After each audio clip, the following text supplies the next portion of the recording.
Welcome to Mastering Mindset 101. I am so excited for you to be here. And firstly, I just want to congratulate you on taking a step, making an investment, because in my opinion, the best investment that you can ever make is in yourself, regardless of whether that's a free investment, a paid investment, whatever it is. Investing in yourself, honestly, to me, is the greatest investment of all time, because if we can invest in ourselves, our external world is just absolutely going to fall into place. And that is exactly what this masterclass is today. This masterclass is obviously mastering mindset, and it is all about teaching you how to identify your thoughts, which are going to contribute to your limiting beliefs, and then being able to change them, which is then going to change the way you feel about yourself. And then it's going to dictate how you act. And it really just is this whole cycle. And when we know how we can manipulate that cycle, we can take ourselves from rock bottom, feeling absolutely awful in our body, nervous about summer, wearing certain clothes, comparing ourselves to other people, to just absolutely fucking thriving. Absolutely thriving, because we are so confident in who we are. We're so confident in our body. We are able to embrace our body for what it is and what it does rather than how it looks. And everything just comes together in this perfect little present, I should say, just like a tiny little present.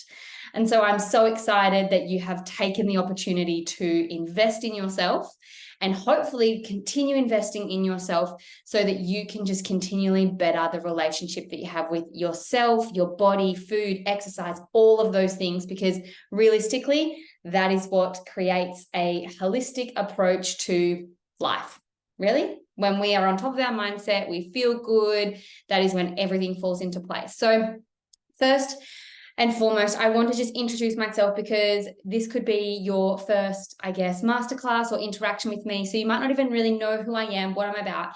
But more importantly, I want to share my story with you, because the way I teach and the way I coach and the strategies I use and the principles I use, not only are they backed by science, but they are actually the principles that I use to get myself from where you are right now, which is feeling not confident in yourself.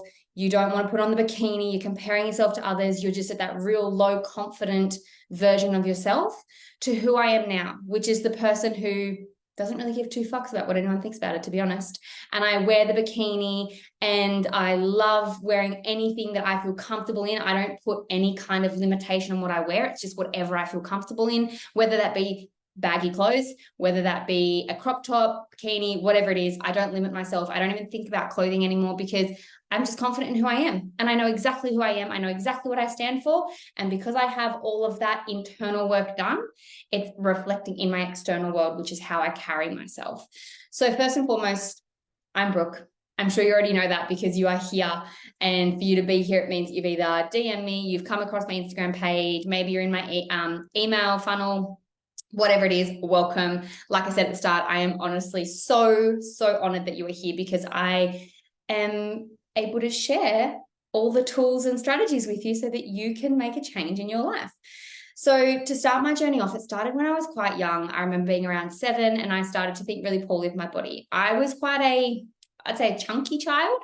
And it's not that I didn't eat healthy or move my body. That's just who I was. That's just how my baby body was. And I can remember so clearly the day that I started to think poorly about my legs. And my legs have always been one of my greatest insecurities. I remember sitting in the car, and they were jiggling as mum was driving. And I remember hitting my thigh and being like, oh, it looks like a tsunami. And I was body shaming my legs at the age of 7. And it started to get me thinking, like, how was I even aware of all of this stuff? Well, the reason I was aware of how a body should look is because it's all over the TV, and it's because of our parents and our family friends. As bad as that sounds, it is. When I think back, my mum was always dieting, trying to change her body. So of course, when I'm seeing my mum work in that way, where she's constantly trying to change her body because it's not good enough, of course, naturally, I'm going to be a product of my environment, and I'm going to start acting that way. So that was kind of the first, I guess, thought that I had, where it was like, I don't like my body, I want to change it. I'm with the negative self-talk, all that kind of stuff. It was very destructive. So I'm going to fast forward a couple of years, because obviously things happen in between now and then. and the start of my teen years. But where my journey really kicks off is around 15. So at 15, that was the first time where I utilized exercise to change my body. And this is where it really kicked off, because I realized that if I wanted to change my body, I could exercise to manipulate how I looked, which then I received compliments for. So it was externally validating all of the, I guess, ideas and the narratives that I was telling myself. So the narrative I was telling myself was that my body wasn't good enough and I needed to be skinnier, because I wanted to be like the other girls. They were all skinnier than me. So I remember hiding in my bedroom and I was doing crunches and sit-ups and squats and all these different things. And naturally, as you do as a teenager, you actually start to lose your body fat or your baby fat. And that's exactly what happened to me. I started to lose my baby fat. Now, the problem is that I had people noticing, and that external validation started to fuel the fire, and I wanted more and more and more. I actually remember a teacher saying to me once, I came back from holidays, and I remember her grabbing her waist, like her own waist, and she's like, "Oh, Brooke, you look fantastic. You've lost a lot of weight around your waist." And that, for me, that compliment is what actually continued my spiral, let's call it, my spiral to self-destructive thoughts and behaviors to change the way I looked. So at 17, I started my first diet. I don't know if you guys remember, but there was a no sugar diet that came out. There was a big movie about it. Sugar was, I guess, known as the bad thing. I mean, it was carbs prior to that, but then it was sugar. Sugar was this thing that you just had to cancel out. It was so bad for you. It was so detrimental to your health. And so I jumped on that bandwagon and cut out all sugar. Like at 17, I cut out all sugar. The motive wasn't for health. The motive was because I was like, if I eat sugar, I'm going to get fat. I don't want to get fat because I want to be skinny like my friends. And little did I realize that was then going to start the next spiral of an eating disorder.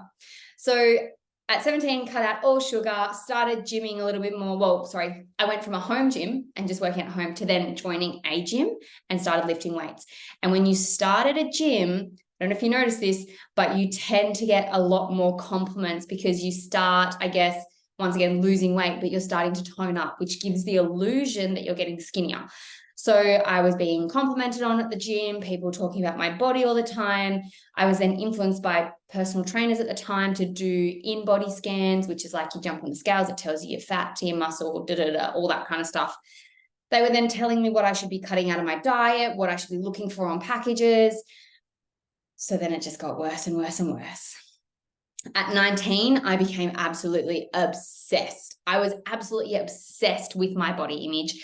I had to be stick skinny. I wanted the box gap. I wanted like the no waist. I wanted everything just to be like skin and bone. I can remember looking at girls on my social media and at the beach and all that, and I would be like, oh my God, that I idolized them. I put them on a pedestal because I wanted to be so much like them. So this is when I became really obsessive and fixated on a body image. How do I get to that body image? Well, I need to excessively exercise and I need to excessively diet. So this is when I started gymming 6 times a week, and my gym routine consisted of 30 minutes of cardio followed by an hour and a half of an hour to an hour and a half of strength training, because I just wanted that physique. The diet that I started was actually the paleo diet. And when I started the paleo diet, I cut everything out. The reason I started was because I got on the, what's his name, Pete Evans trend.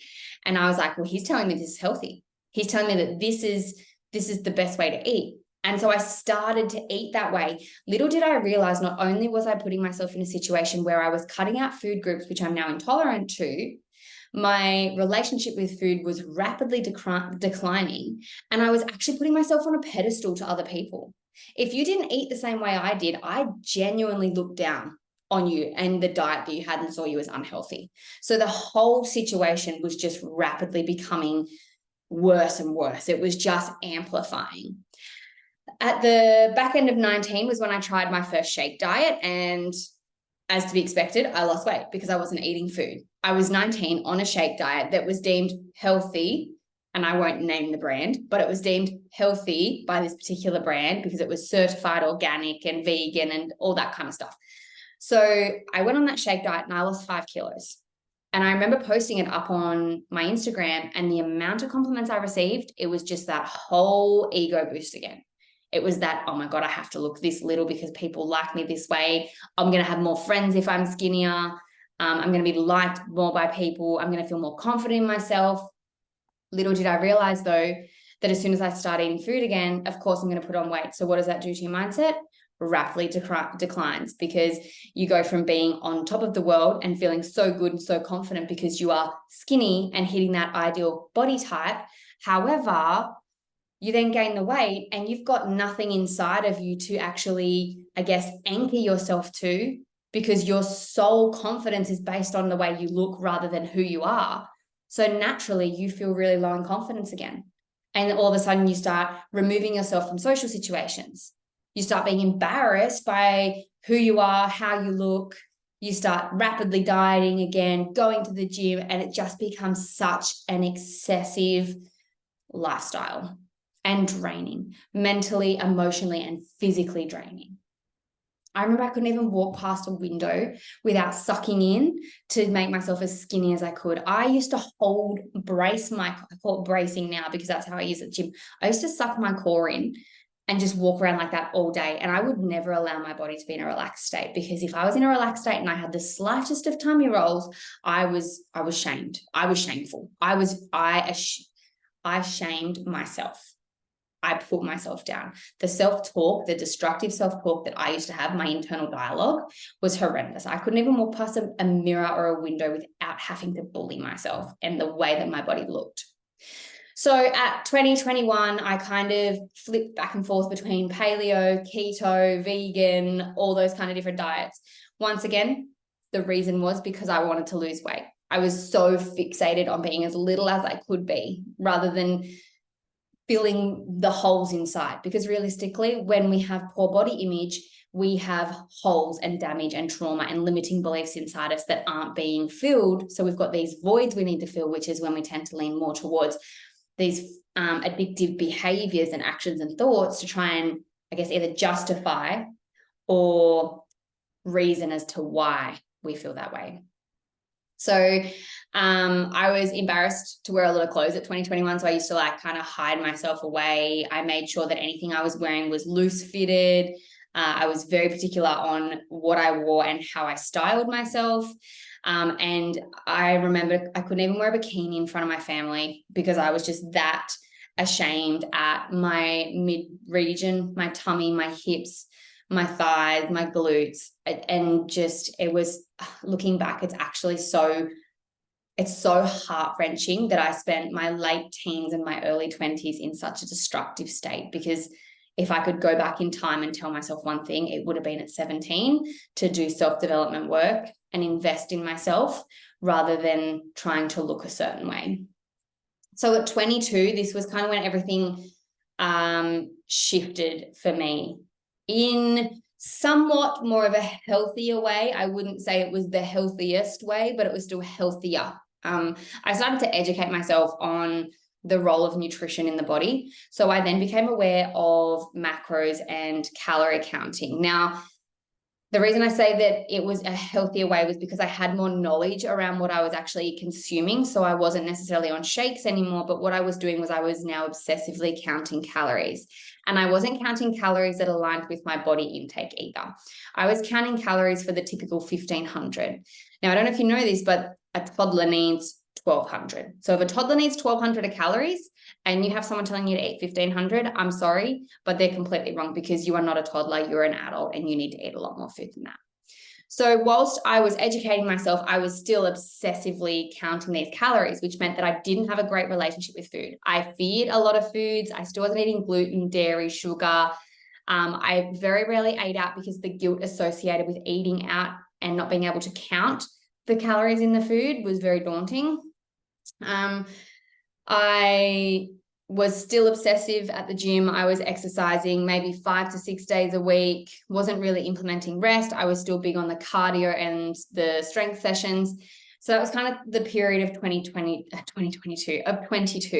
Now I'm trying to do this as quickly as I can just to like give you the background of me. But 23 was where it all changed. So when I turned 23, I decided that I wanted to lose weight once and for all. Once again, the motive was still to lose weight. So I went to a coach, and this was during lockdown. I went to a coach who I knew from Albury because I'd been to his gym and we had quite a good connection. So I was like, yep, I'll work with him because I know that it'll just work. And I was doing the call with him, and he was like, what are your goals? And I was like, I want to lose 5 kilos. I want to be strong. Like, I want to look this way. I want to be strong. And I was giving him all these physical goals. And then he started to ask me questions about my food. I was like, yep, I'm right on it. Like, I know macros. I count my calories to a T. Like, I don't go out. I never deviate. Da, da, da. And he actually stopped and he's like, can you just stop talking? And I was like, oh, okay. And that's when he said to me, he's like, first thing, we actually don't need to work on your physical at all because your mental health is not okay. You are obsessed with the way that you look and the food that you eat, and you actually have a really unhealthy relationship with yourself. So we need to first and foremost work on your mindset towards yourself and the relationship that you have with yourself, with food and with exercise. And when I tell you that that was a slap in the face, like I was like, I do not have a bad relationship with myself. I want to be better. I want to be skinnier to be better. But realistically, the reason I wanted to change my body was because I didn't like who I was. I didn't like my body. And there's a huge difference between changing your body because you don't like it and changing your body because you do like it. There's a very big difference between those two. And I, if I have time, I'll quickly touch on them, but there's a huge difference between those two, and they require two very different mindsets. So that was a slap in the face I needed to then start my self-development journey. So from there, I also had a slap in the face from my auntie when she was like, Brooke, you have a distorted eating behaviors. And I was like, I do not, as I carry in my pre-made dessert for Christmas because I couldn't dare eat the stuff that they had made. Who does that? Me, apparently. Anywho, so I copped those 2 slaps in the face and I was like, right, I need to do something. So that's where I kind of started my own self-development journey, and I started researching and I started just implementing little strategies to help me get started. The place that I actually started was cleaning out my Instagram. I just completely cleaned it out. Any person or influencer,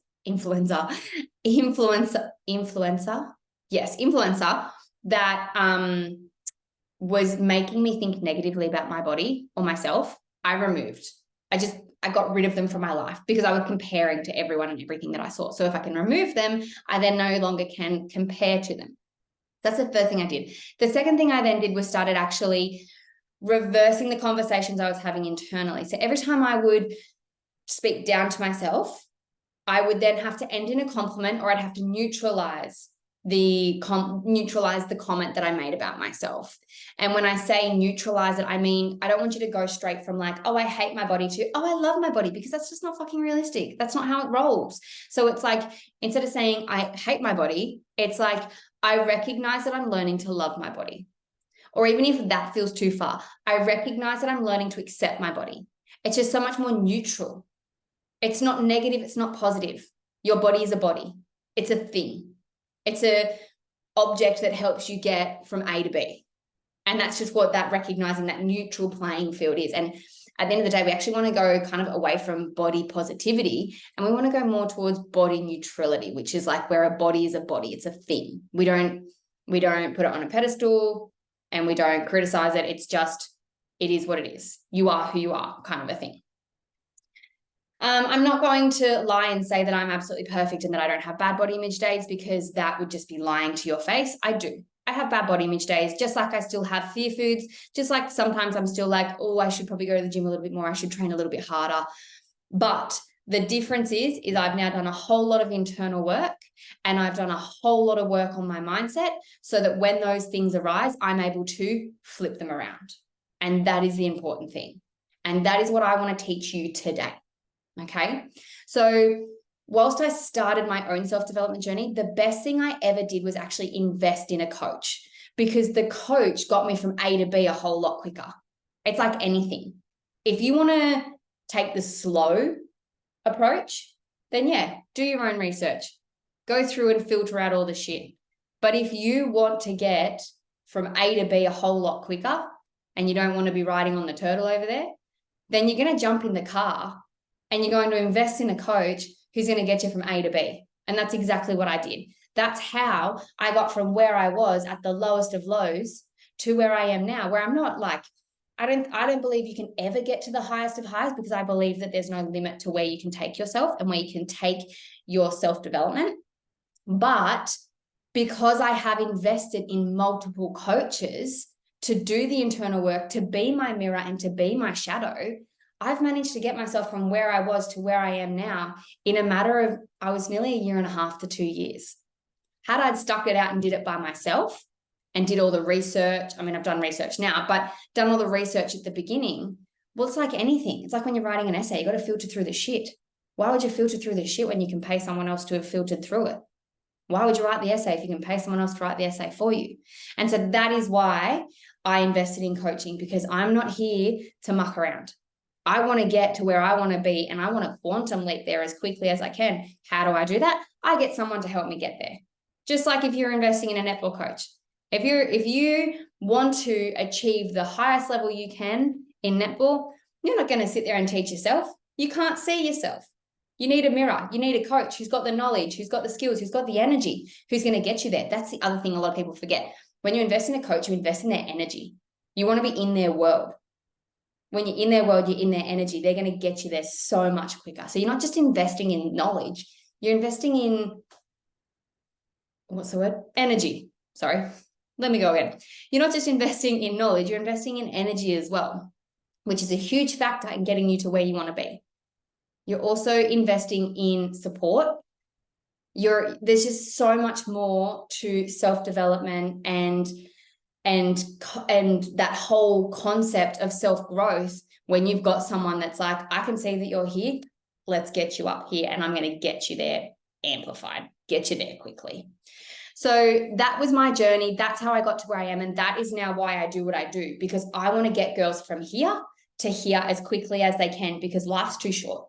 Let's be honest. Life is too short to continue living this way, to continue living in fear, in worry, and anxiety, in comparison. It's just such a negative, toxic space to be in. I want to get you to here where you can just thrive and not even think about your body, because your body is a body and you know exactly who you are, what you stand for, and that is what shines through. Okay, now to get into a little bit more of the teaching side of things. So this is where I'm going to teach you the principles and the practices that I use to get myself started. It didn't get me from A to B, because like I said, I had coaches do that.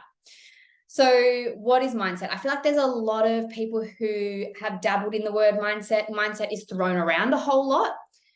However, I don't believe people actually know what it is. So mindset is a set of beliefs that shape how you make sense of the world and yourself. In a nutshell, that's what it is. It's just the beliefs that are instilled in you that allow you to view the world and yourself the way you do. So if you have a whole lot of negative self-limiting beliefs or limiting beliefs, obviously that word limiting means it's going to hold you back. So if you have limiting beliefs and that's what you're filled with, you're going to stay in that negative spiral of self-destruction, low confidence, and just not getting anywhere. However, when you can teach yourself and seek guidance on being able to identify those limiting beliefs and how to change them, which I'm going to teach you about in a second, then you're able to change your perspective, change your beliefs so that you see the world and see yourself in a different light. And that is the goal. We want to see ourselves and the world in a different light. So our belief systems really do dictate how we think, how we feel, and how we act. And if you've been on my Instagram, you might have seen that I've been speaking about the cycle, and that's what I'm going to teach you today, is because it's a whole cycle. And when we don't intervene, that cycle just keeps going and going and going, and it just continues to spiral. So you may have heard of fixed mindset and growth mindset. Now, fixed mindset is when there is a definite answer. It's yes, no, can, can't, that kind of mindset.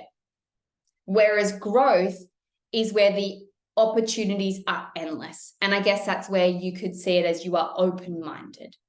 There's no just yes and no. There's also maybes. There's possibilities. And so you get the opportunity to make the choice as to whether you want to stay fixed, which there's a yes, no. There's a way we go and the way that we don't. We can, we can't. Or you become growth, where there's opportunities and the world is your oyster and you get to change and you get to decide your perspectives. So now that you have an understanding of what mindset is, I want to teach you about neuroplasticity. Neuroplasticity is fucking awesome. Like, this has been probably the most exciting part of my whole research around how the brain works and why we have things like mindset coaches and business coaches who implement mindset to get us to where we need to be, because we can actually change the pathways in our brain. Like, how cool is that? So we can physically change the neurological pathways in our brain to change our automatic thought processes.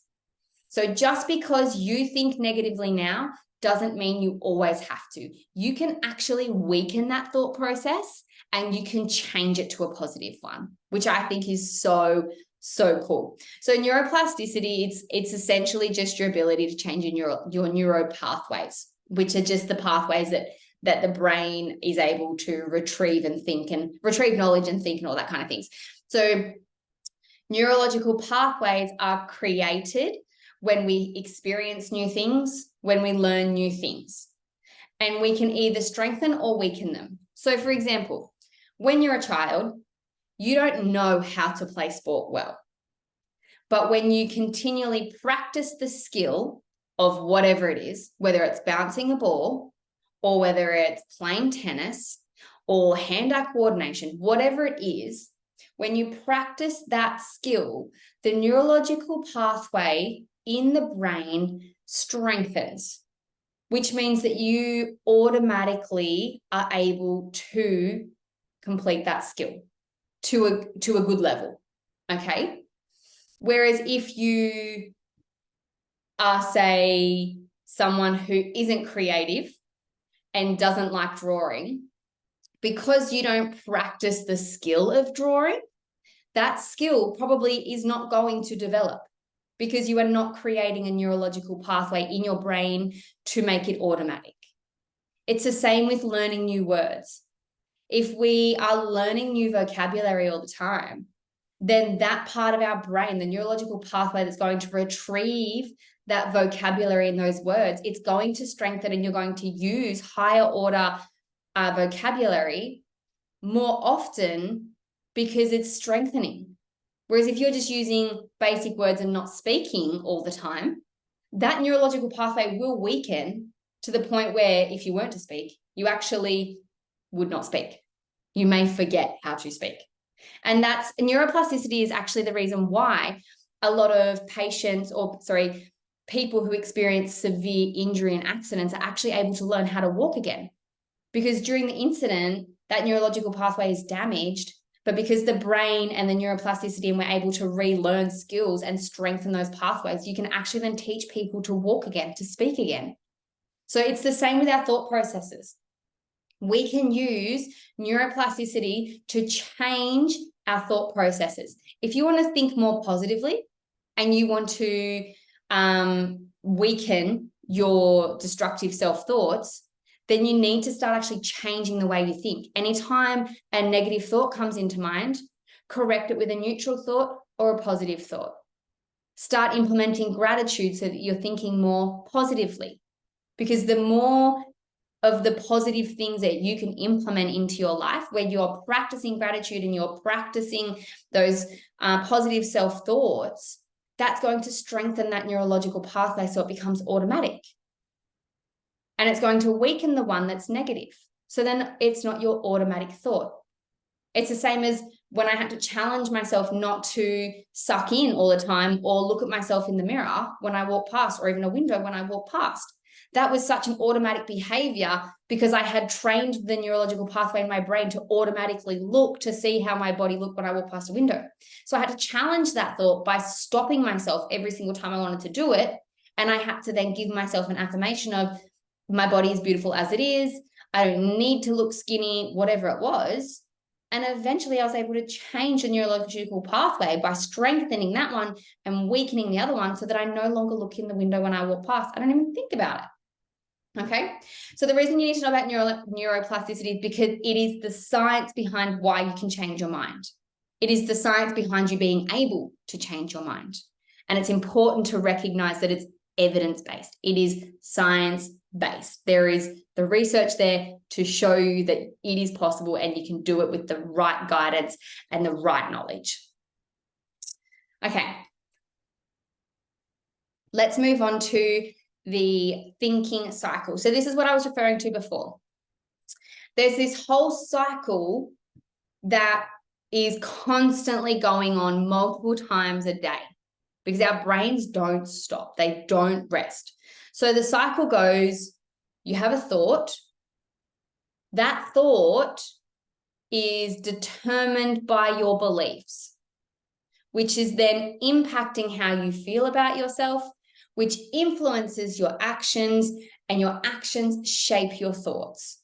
And I'm going to give you a really clear example. When my thought is, I hate my body, that determines the belief that my body is not good enough. It is not worthy, which then impacts my feeling towards myself. I'm going to feel shit about myself. I'm going to be ashamed of my body. I'm going to feel guilty by the way my body looks, which then influences my actions. I wear baggy clothes. I check myself in the mirror. I self-sabotage. I compare myself to others. I might even be jealous of other people. And those actions then shape my thoughts and confirm my thoughts. So I'm then confirming that I should hate my body, which then strengthens the limiting belief of my body is not good enough, which then means I'm going to feel even worse. I'm going to feel more shame, more guilt. And can you see how that cycle just continually goes until we have the ability to recognize our thoughts? I hate my body. Oh, that's not okay. But then become curious. Well, if I'm thinking that, what do I believe? Well, I believe that I don't feel like my body's good enough. I don't believe my body is worthy. Oh, okay, well, that's not okay. I need to learn how to change that belief. Why do I believe that my body is not worthy enough? Why do I believe my body is not good enough? Well, I believe it because social media has told me it's not good enough. I watched my mum diet her whole life. People have made comments about my body, and when it's skinnier, it must be better because they're always complimenting me when I'm skinnier. It's all of those experiences that actually accumulate and create the beliefs that we have. So once we're able to recognize what are the events and the experiences that have happened for us to have this belief, that is when we can choose to believe a new belief. The way we do that is we actually say to ourselves, and then we have to practice. We say to ourselves, I no longer choose to believe this. I forgive my mum for not knowing better. I forgive the people who complimented me and gave me the validation that a skinnier body was better. I forgive that I didn't have the knowledge to realize that social media was incorrect. I choose not to believe that my body is not, I choose not to believe that my body is not good enough and not worthy enough. And from now on, I choose to believe that my body is acceptable as it is. Now, obviously, just saying that isn't going to get you there, and that's where action comes into it. You then need to create actions that allow you to take that new belief and start implementing it and living by it. That could be challenging yourself by wearing clothes you're uncomfortable in. That could be affirmations. That could be journaling. It could be meditations. It could be just changing your internal dialogue. It takes a lot of conscious effort for you to be able to, 1, recognize the limiting belief, 2, recognize where it's come from, 3, actually implement actions that are going to mean that you are embodying your new belief. But without doing that, you're not going to be able to get to where you want to be. And that is usually why I invest in a coach. I invest in a coach because I need them to tell me the action. I need the accountability. I need them to be the mirror so that I can see what my beliefs actually are. 9 times out of 10, I haven't been able to identify my own limiting beliefs. It's taken someone else to recognize them in me and to say, hey, Brooke, had you considered that this is a limiting belief you're carrying? For them then to go, well, where's that coming from? And for me to then work back and go like, oh, it's this experience and it's that experience. And that is the value in having someone there to be your mirror. Okay, so that is actually everything for today.